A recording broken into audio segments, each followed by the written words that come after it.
Are you thinking about buying your first camera like this, or maybe you already own one, but aren't sure what the different shooting modes do and which one you should use? Well, choosing the proper shooting mode can make a huge difference between an exceptional photo and a disappointing one. So in this video, I'm going to go over what the different shooting modes do and help you to decide which one you should use. Now the things I'm going to be talking about today are going to be applying to my Nikon D5600. This also applies to nearly all Nikon cameras and also most DSLR and mirrorless cameras that have manual shooting modes. I'd also like to mention that the information I'm going to share with you strictly applies to daytime shooting like it is right now, bright and sunny. The shooting modes do affect images differently at nighttime when there's low light. Before we continue, let me tell you a little bit about my camera. This is the Nikon D5600. This does have a shooting resolution of 24 megapixels, an APS-C CMOS sensor, an f-mount lens type, so any f-mount lens can attach to this. Does have a full articulating touchscreen. Does shoot in burst mode up to 5 frames per second, and can record HD video up to 1080 60 frames per second. Now in this camera there's 5 different shooting modes. There's full auto, there's P for program mode, S for shutter priority, A for aperture priority, and M for full manual. So let's start off with full auto first. When you put the camera on full auto, the camera takes care of all the settings. It takes care of ISO, white balance, shutter speed, aperture, adjust the exposure. It does everything that it needs to do to properly expose the photo. And that's its main objective, is to properly expose the photo you're taking. Now it is limited as to what it can do. Now if you're a beginner or newcomer to a camera like this and are feeling overwhelmed with the different shooting modes, auto is a good way to start, but it's limited to what it can do because it doesn't know how you want the photo to look. All it knows is that it needs to properly expose the photo. So it doesn't know if what you're shooting is a fast or slow moving object, or it doesn't know if you want a blurred or in focus background. So full auto takes care of everything. All you need to do is just point and shoot. It takes care of the rest. 9 times out of 10 it gets the photo right and will be properly exposed. Before we get into the manual modes, let me tell you a little bit about ISO and white balance. Now ISO is the camera sensor's sensitivity to light. Most cameras have a sensitivity ISO of 100 as the lowest. Some go down to 50. And the range can be as high as 25,000, even higher. And how it works is that it adjusts the sensitivity of the camera sensors. So it affects the image 2 different ways. The lower the ISO, closer to 100, allows a cleaner, crisper image. A higher ISO introduces what is called digital noise, and that's where you have graininess in the photo, especially in low light photos. Now there's a fine balance as to the threshold you want to exceed based on your camera's specs. I do have a limiter set on this camera so it doesn't go above a certain number. That way I don't introduce grain or noise into my photos.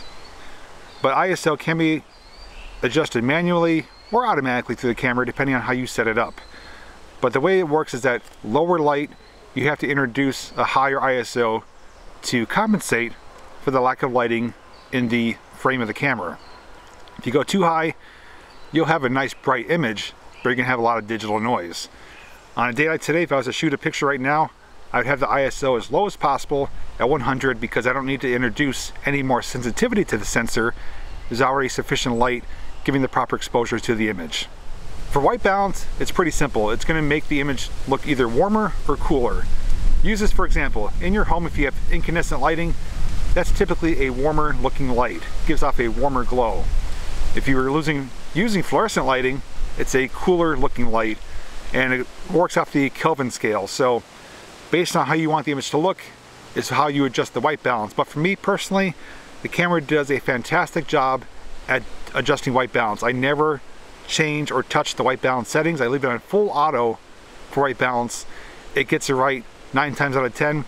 If it doesn't, I can always tweak that during post editing to get the white balance correct, but I've yet to do that.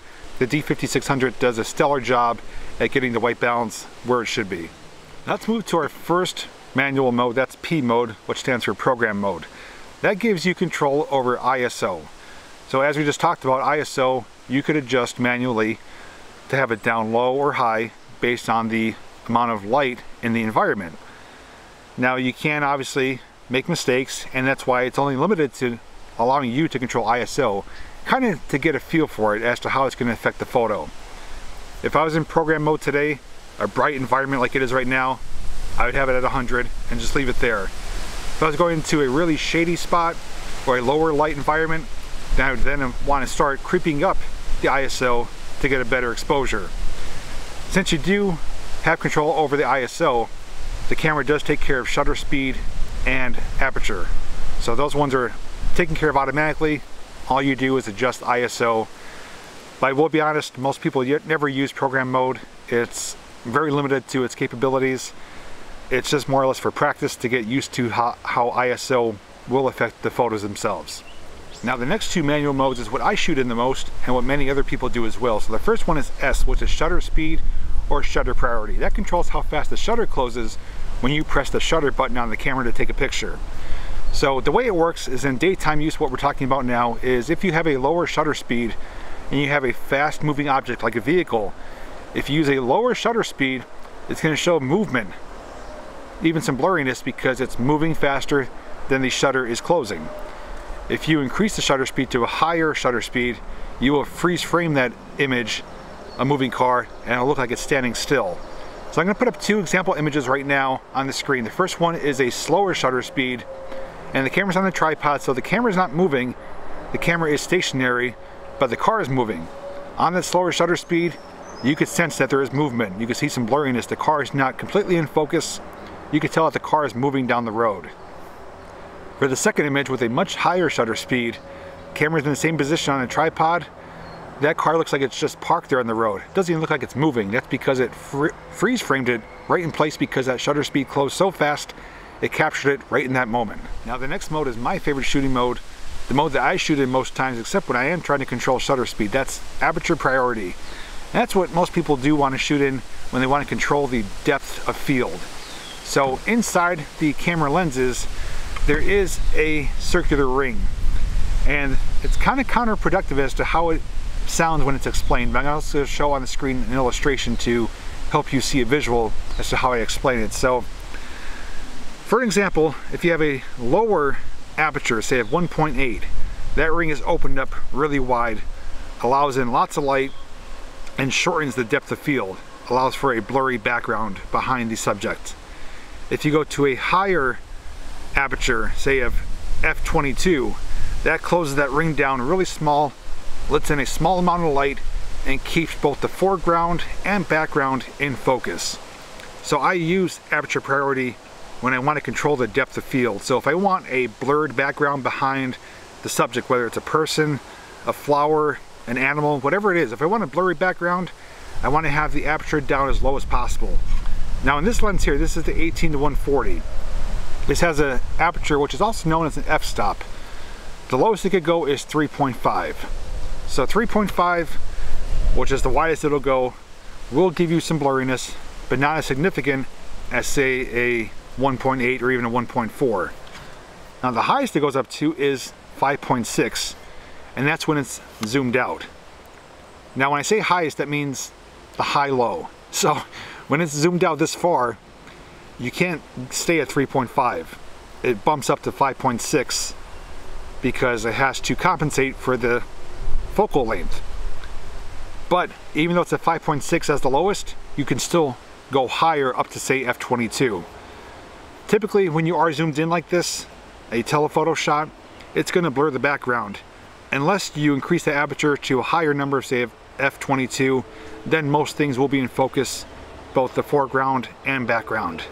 But aperture mode for me is what I shoot in most times, and when you see my photos, what offers a nice blurred background, you can see why I use it.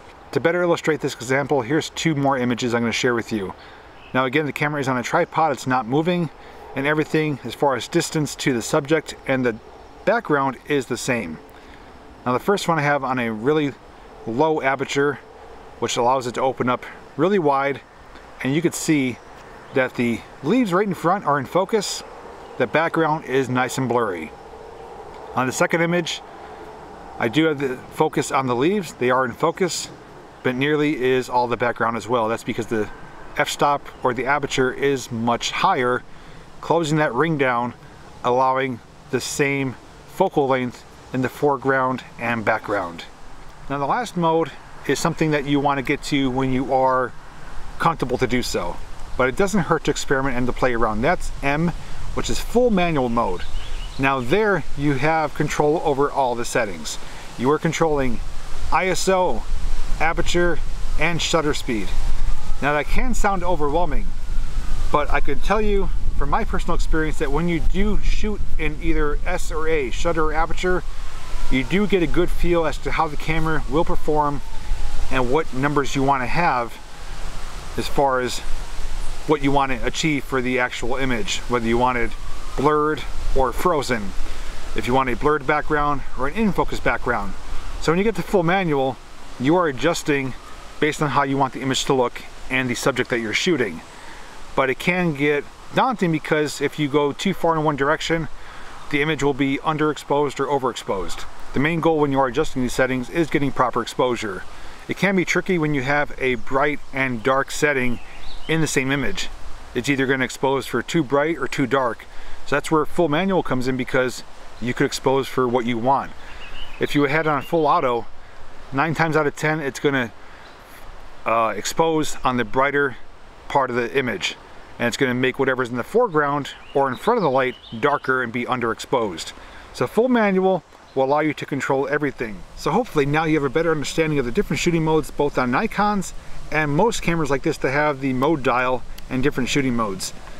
To keep it simple, S, shutter speed, controls the movement of the subject if you want to blur it or freeze it. A, for aperture, controls the depth of field behind the subject, blurred or in focus. Don't forget too, most smartphones nowadays, including this one, the Galaxy S10 Plus, which is an older phone comparatively to new phones, has a Pro manual mode where I can control the shutter speed right inside the camera app. And with that, as we learned, I can control the blurriness or freezing of an image that's moving. And I can also control the amount of light coming into the sensor itself. So if you have a smartphone, you can experiment with that if you have a Pro or a manual mode. And lastly, I just want to say, I'll see you behind the camera real soon. Thanks for watching.